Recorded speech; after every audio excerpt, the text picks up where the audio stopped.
Hola, ¿qué tal? Primero quiero agradecer de manera pública el que se me haya girado la invitación a participar en este foro dedicado y para rendir un homenaje sentido al padre Antonio Cárdenas Salinas, al cual pues le mando un saludo muy afectuoso a la distancia. Y el agradecimiento es doble porque primeramente decir que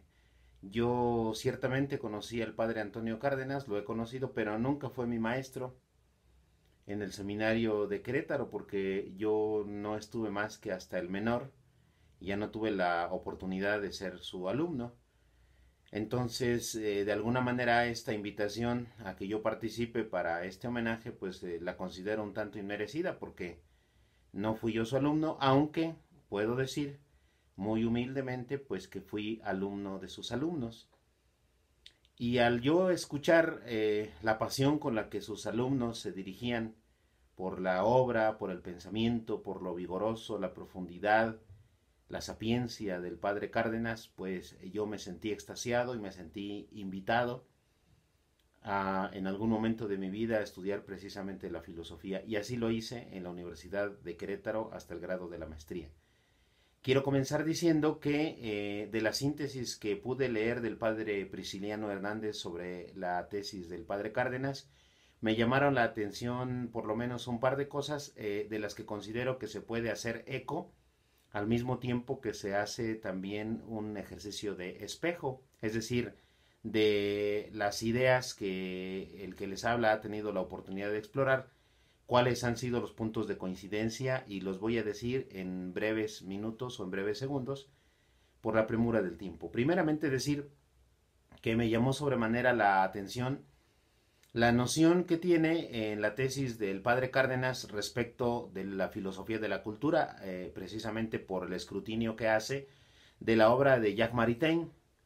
Y en el tercer capítulo, como nos dice el padre Prisciliano, se refiere pues a este esclarecimiento que hace de la noción de cultura, que no se refiere al heroísmo de las entonces en boga luchas del heroísmo marxista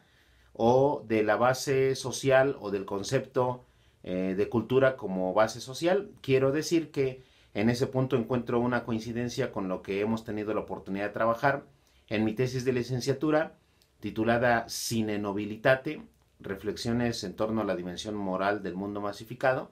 En uno de los capítulos precisamente me urge aclarar el término cultura porque la idea básica de la tesis es resaltar a veces la mediocridad en la que se mete o en la que se ha metido el mundo masificado, en contrapartida con la noción de nobleza extraída por algunos autores de la época, precisamente de Jacques Maritain, como lo es en España el español José Ortega y Gasset, y como lo fue en Francia, por ejemplo, un escritor de la talla de Julien Benda, más posteriormente o más contemporáneamente un filósofo actual que se llama Alan Finkielkraut, denuncia en el año de 1984, si no mal recuerdo, en un artículo publicado en la revista Vuelta del entonces Octavio Paz, denuncia con un artículo que se llama La disolución de la cultura, esta trampa conceptual en la que se nos ha metido o se ha metido el mundo actual para degenerar o hacer caer la noción de cultura. Esta noción, nos dice Alan Finkielkraut, quien hace esta reseña, parte de la falsificación del equívoco que la propia UNESCO introdujo en los tiempos del filósofo y representante mexicano Jaime Torres Bodet en la ONU, concretamente cuando fue presidente de la UNESCO. Él fue quien le dio la puntilla al cambio del concepto. El concepto de cultura para la UNESCO dejó de ser un concepto de la búsqueda de la perfección en cuanto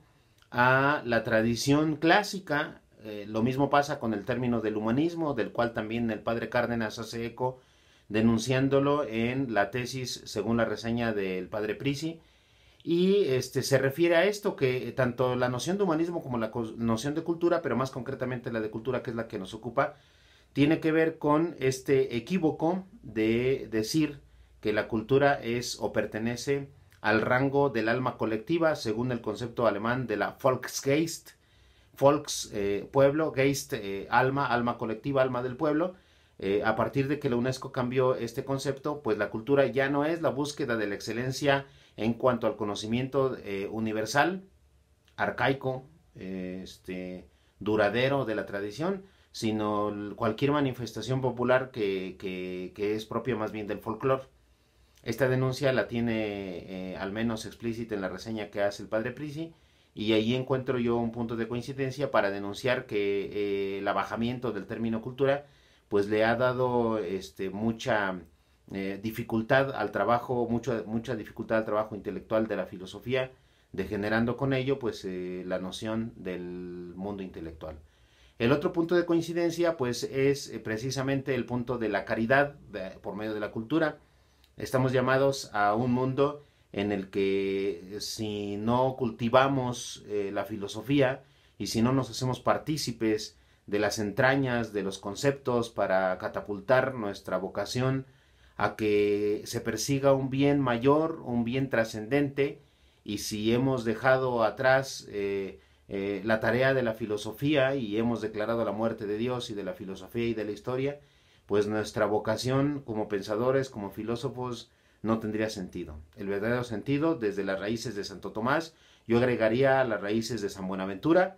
que fue contemporáneo de Santo Tomás, y desde luego la labor que se hace dentro de la filosofía y dentro de la iglesia, en donde tenemos que unir, repito, las nociones de cultura, de filosofía y nuestra tarea por evangelizar. Ese es el comentario que puedo hacer en estos breves minutos, y espero que en una ocasión posterior podamos abundar más en estos tópicos. Agradezco mucho